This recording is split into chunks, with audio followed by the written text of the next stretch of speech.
Angkatan Udara Rusia menghancurkan jembatan angkatan bersenjata Ukraina yang melintasi Oskol dan menghancurkan transportasi yang membawa personel angkatan bersenjata Ukraina. Video dirilis militer Rusia 7 Oktober. Jet tempur menyerang dengan bom udara dengan modul perencanaan dan koreksi universal, menghancurkan penyeberangan angkatan bersenjata Ukraina melintasi sungai Oskol dekat pemukiman Gorohovatka di wilayah Kharkov. Pada saat penyerangan, transportasi musuh sedang mengangkut personel untuk bergilir, demikian keterangan videonya.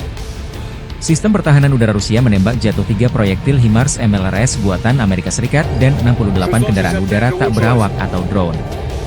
Secara total, sejak Rusia memulai operasi militer khusus di Ukraina, total 646 pesawat terbang, 283 helikopter, 32.939 kendaraan udara tak berawak Ukraina dihancurkan.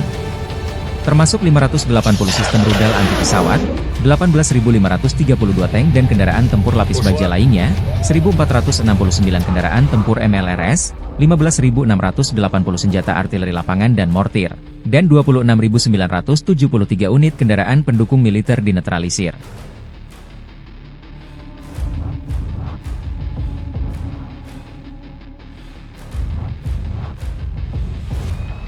Download Tribun X sekarang, menghadirkan lokal menjadi Indonesia.